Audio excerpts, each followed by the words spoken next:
Hello and welcome back for your daily dose of LOL Esports content, where I'm going to cover the games that took place in all four major regions today, as well as preview the matchups for tomorrow.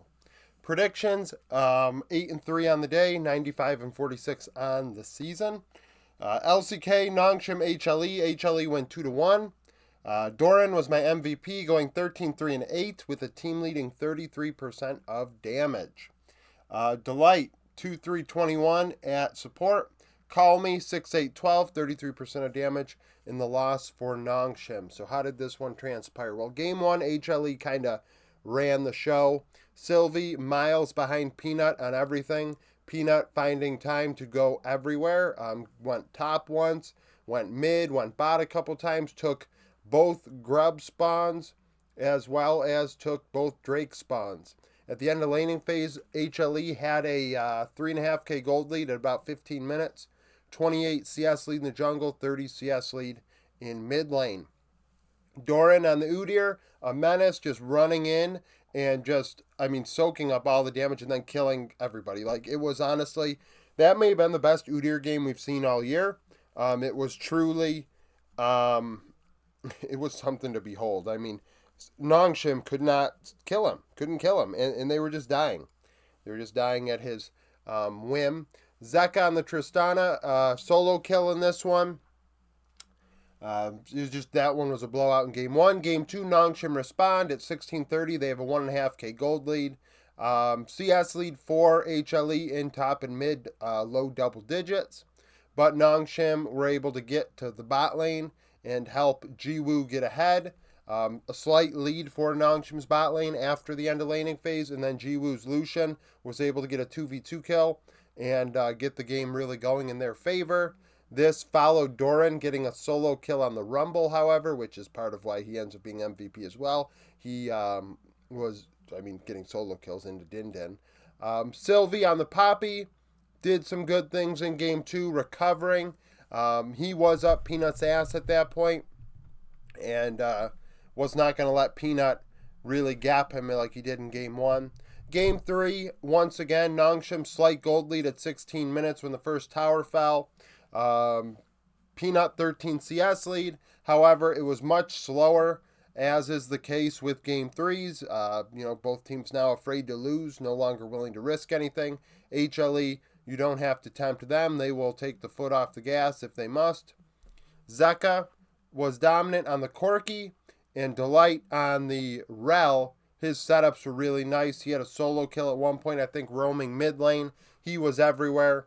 And there weren't a lot of plays in the laning phase, so the fact that he even roamed once was a big deal because there wasn't a lot going on in game three.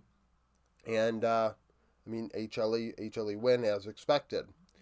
FearX Gen G win 2-0. Chovy 10-9, 40% of damage. Pays was my MVP. Going deathless 15-0 and 10.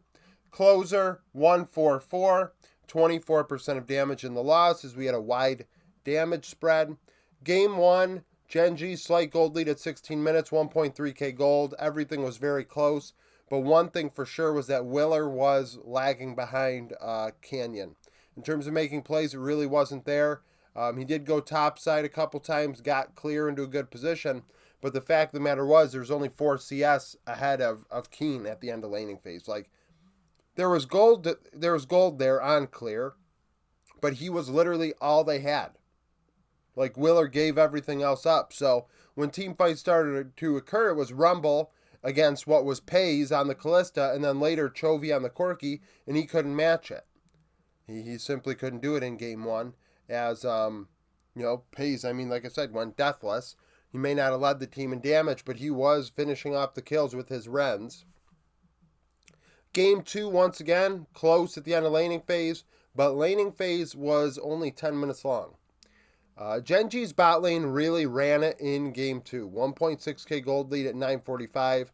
35 CS lead for Pays and Delight. Once again, Pays on the Callista, got a couple 2v2 kills under his belt in lane. 24 CS lead for Keen. 15 CS lead for Chovy.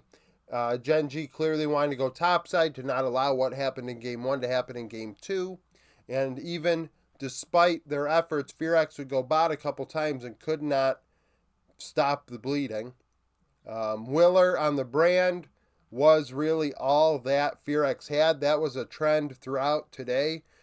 There were a few games across the 4 major regions where a team had brand, and brand was all they had, for better or for worse. LPL, OMG, and Ninja in Pajamas. Ninjas win 2-0. Rookie 17-5-24, 30% of damage. Shanji 12-2-24 as he comes through pretty clutch. Just looking at this real fast because I didn't write down my MVP. I could go Fodic on the Senna. I don't even mention him here. You know what? We're going to give it to Aki. Probably give it to Aki. Aki was very active in Game 2, whereas Zhao Feng, this was Zhao Feng's worst series thus far, and it's not even close. Pretty much non-existent. So Cube, going 4-11, 9, 30% of damage. Like I said, they indexed to him in Game 1. There weren't a lot of ganks really by Zhao Feng. Like I said, Zhao Feng struggled, especially in Game 2. But Game 1, he went top, tried to help him. Laning phase, PP God very active on the Rakan. Rookie on the Talia, matching those roams. It's easier, obviously, for Rookie on the Talia than PP God. Something to also note, so Game 1, OMG are up 2.5k gold at 14 minutes. All 4 areas, they had a CS lead. 23 CS, actually, for Zhao Feng over Aki. But Aki on the Sejuani just impacting the Rift more. And then Fodic on the Senna. I mean, you gave him Senna in both games. I'm happy to see it because that is his champion. Nobody else plays Senna better than Fodic, and I got to see it twice today. Excellent player on that champion. Just brought the team back. Rookie dealing damage, Aki dealing damage. And then Game 2, OMG, the wind out of their sails at 1450 or so. 4.5k gold lead for Nip. They're ahead in all 4 areas. 15 for Rookie as they went mid and bot twice each. Took both Drakes. Fodic on the Senna, starting things off strong. Shanji on the Udyr, got a solo kill. And then Rookie on the Talia, also impactful. As there weren't a lot of changes to draft. If I recall, I think only the junglers changed between games 1 and 2. And it was just like kind of, I don't know, OMG were just not in it anymore. Excuse me. JDG, LNG, JDG went 2-1. Ruler 10-2 and 12, 28% of damage. Kanavi 5-5-16. Scout 9-11, 13, 33% of damage in this loss. So, Game 1, really slow. 15-30 laning phase, 2k gold lead for LNG. Gold lead on Scout and mid, and he would come through clutch on the Azir, solo killing Yagao in the side lane. Wei Wei on the Xin Zhao, wrecking havoc and giving them that advantage. And JDG really had no answer. I think they end up with 1 kill by the end of the game or something like that. It was very lopsided. Even though JDG took both grub spawns, they were not able to get anything off of it when it came to kills and getting advantages. Game 2, 700 gold lead for JDG at 17 minutes or so. 16 CS lead for Kanavi in the jungle. 18 CS lead for Scout once again over Yagao, as Scout really had Yagao's number throughout this series in all 3 laning phases. Yagao would get back at him in Game 2, getting a solo kill himself. Zika on the K'Sante in laning phase, strong. This is kind of the only time I actually even mentioned Zika in this one, as Flandre ends up being my MVP, and we'll get into that.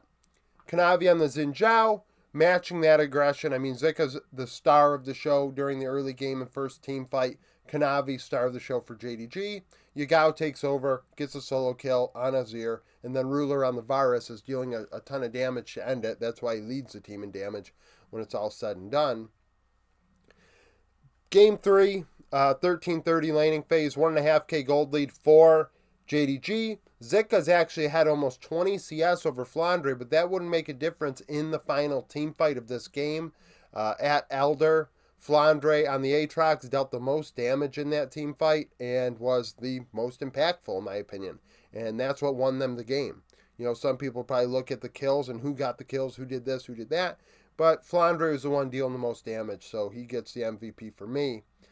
Gala on the Draven started the game off strong. A level 1 out of LNG with Draven Pike in the bot side river. Kanavi on the Xin Zhao would eventually bring the team back. Wei on the Rel had some nice setup to give LNG another advantage and make the game close all the way to Elder, where Flandre would win it. Obviously, 3-game series, and we're talking about players with 22 KP, which means there weren't a lot of kills, right, in this series. RNG Weibo went 2-0. Light 12-1-7, 32% of damage. Xiaohu 5-1-17. Partially, you know what, I'm making. Xiaohu was MVP. Tangwan 2-5-6, 28% of damage in the loss. Game 1 was a game. It was a game. It was a long game. So, at 16 minutes, RNG have a 2.6k gold lead. Breathe has ZDZ's number in top lane. Way ahead on Sejuani, actually pacing things, to be quite honest with you. But the fact of the matter is, even looking at this, there wasn't a lot of action. Now, Way is getting the grub spawns, which gives them that lead. Light on the Callista literally is all Weibo have in game 1, and the game takes forever. ZDZ on the K'Sante came through big in a team fight around the Drake. And then it was just fighting around objectives and staring contests, if you will, for what felt like forever, until Xiaohu ended the bleeding by backdooring. He had made a couple trips there to kind of, knock some turrets down and get it in a spot where, when push came to shove at Elder fight, he was able to go and get the backdoor done. Game 2, a little different. Weibo were ahead 3.5k gold at about 14 minutes. 65 CS lead. You heard that right. 65 CS lead for Light and Crisp over LWX and Ming. Light on the Lucian, Crisp on the Nami. They were the only 2 players I'm mentioning because those 2 players ran everything. Zhao Hao going to the bot side, ensuring that LWX and Ming could not come back in this one. Even though Breathe had a 19 CS lead in top side, it did not make any difference. It was over. Light was on another level in this series, but Xiaohu ending the bleeding for us was I think, I don't know, personally my MVP. Might not have been actually the most valuable player, but to me it was valuable. LEC, SK Vitality went 2-0. Douglas 7-3-20, 27% of damage, leading the way. The rookie in his first best of 3 coming through in a big way. Karzi 9-4-12, Niski 9-8-3, 31% of damage in the loss. So this one was interesting. Vitality scrimming a bit in game 2 with an interesting composition that worked out extremely well. So game 1, Vitality blow the doors off of SK. They're up 5.6k gold at 1430. 46 CS lead for Vethio over Niski, gapping him. 24 CS lead for the bot lane. They went mid 3 times, bot lane twice. Douglas on the Brand, making things happen. Karzi on the Varus, dealing damage. Vethio on the Yone, cleaning things up when the game was coming to a close. Game 2 at 17 minutes, much closer, but that's in part because Vethio played Lee Sin mid. Yeah, Lee Sin mid. So, only a 13 CS lead for Niski at the end of laning phase. 20 CS lead for Douglas in this one in the laning phase. But this was decided by the bot lane. Although we had 3 trips to mid between both teams in the laning phase, Karzi on the Callista had 2 2v2 kills, as he and Hilly really pacing things. Hilly kept it close because he was inting his face off on the Ashe. I believe that was game 2. It definitely happened, whether it was game 1 or game 2. I'm pretty sure it's game 2. That's why this was much closer than game 1. Vethio on the Lee Sin. Was it Carria's Lee Sin? No. Was it the various top laners Lee Sins we've seen? No. But it was a Lee Sin. And I don't think SK were ready for that. Irrelevant on the Akali had a solo kill onto Photon in the laning phase. Exakick on the Varus had a 2v2 kill.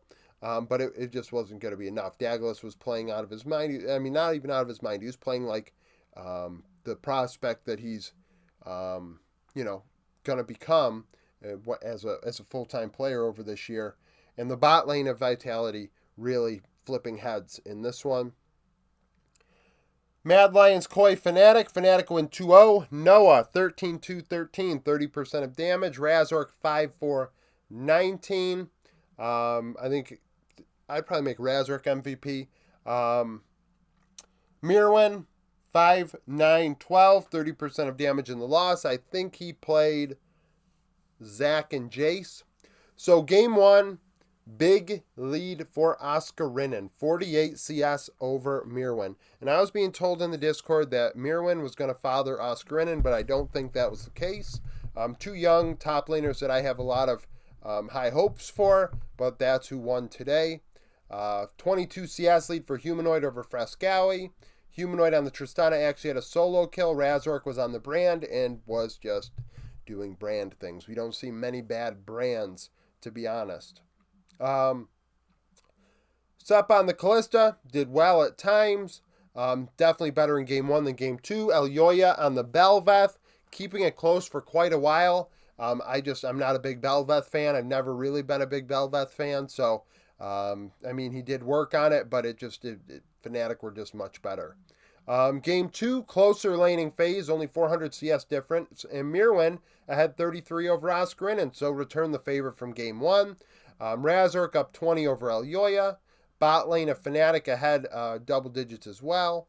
Elyoya had his turn on the brand, but clearly this was Mirwin Jace show. That was what Mad Lions wanted out of game two. Elyoya would go topside 4 times. If that does not scream, Mirwin, please carry us, I don't know what will. Razork on the Rel, good setup once team fights started occurring. Mirwin on the Jace was dealing quite a lot of damage in team fights, pushing Fnatic back. Made it actually seem like, hey, we might have a 3-game series here. And Noah on the Varus ended up coming through and finishing this one off. I think he had a triple kill in the final team fight, or maybe a quadra. Just on point. I mentioned this about Ice yesterday because we talked about it in the Discord, mentioned it again. These guys coming through dealing damage after a split where they were kind of more facilitators. Their mids took over a lot of the damage share. It's one of those things where this meta is not... this meta, all the 80 carries pretty much have dual use. Outside of, you could argue, Lucian. So Lucian and Aphelios don't.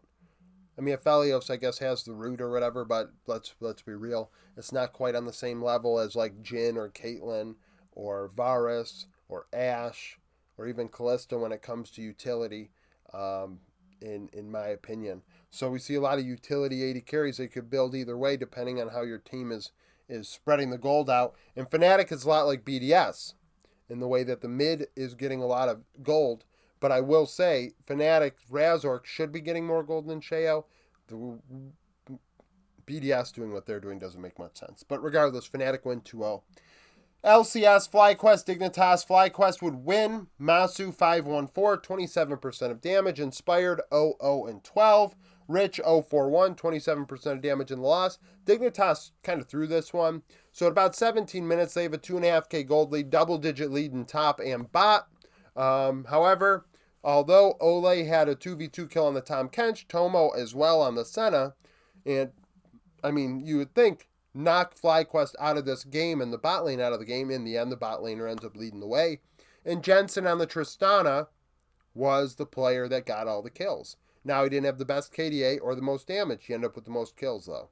So, honestly, he was the one that was just kind of like, he ended up getting POG, I think, or at least got interviewed after the game, so probably got POG, at least from the fans.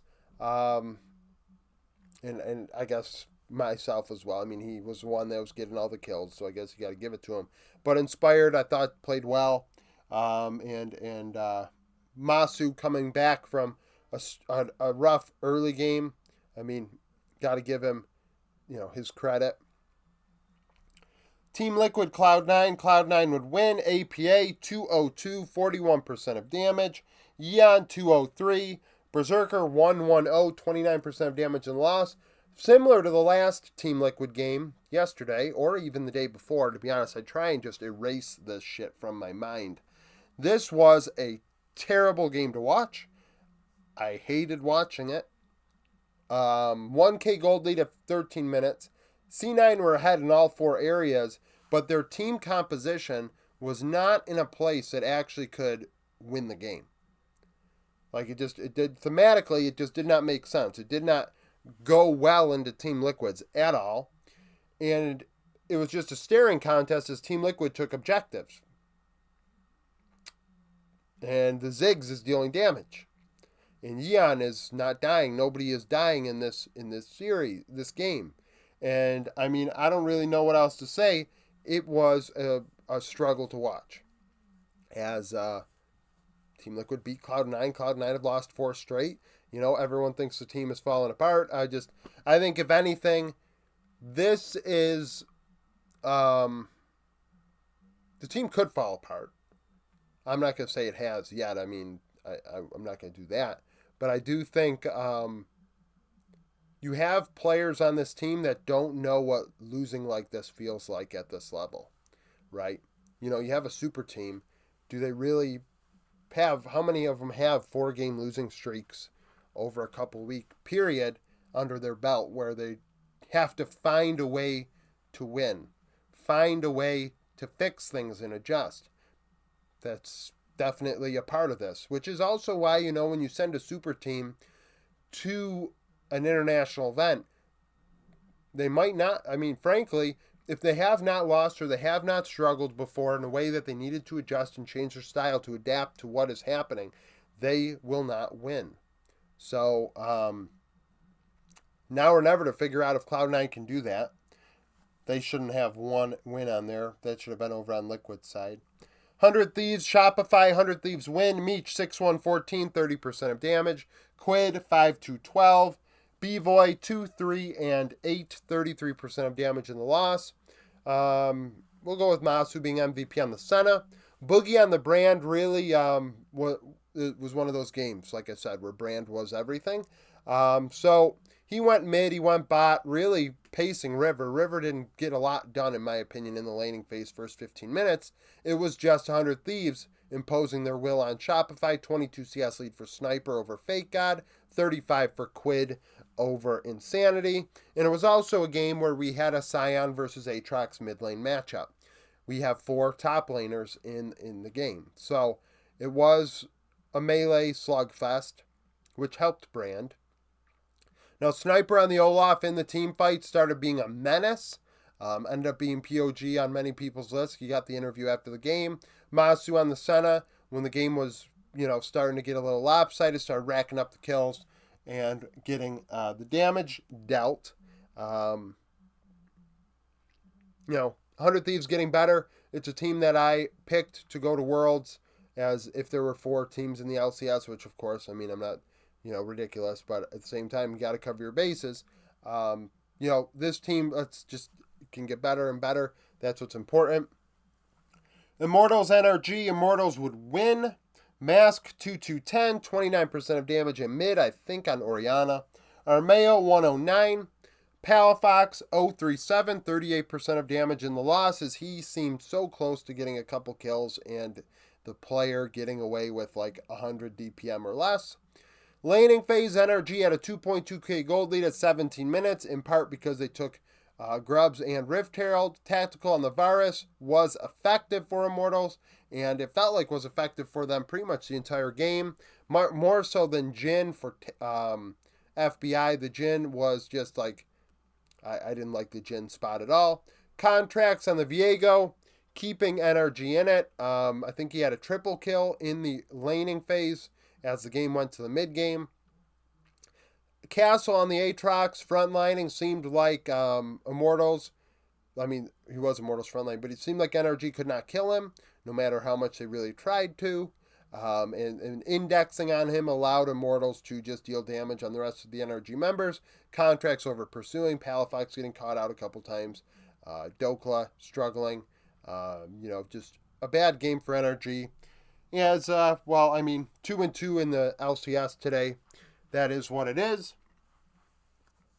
Sneak peek for tomorrow. LPL Team World Elite LGD. LGD have swapped out bot laners, so Shawi, I don't know, Shoei, I'll figure out how to pronounce it tomorrow, is in. Kepler is out. So, Team Wii, 2-2, coming off of a loss to NIP. AL, oh, Jesus, NIP.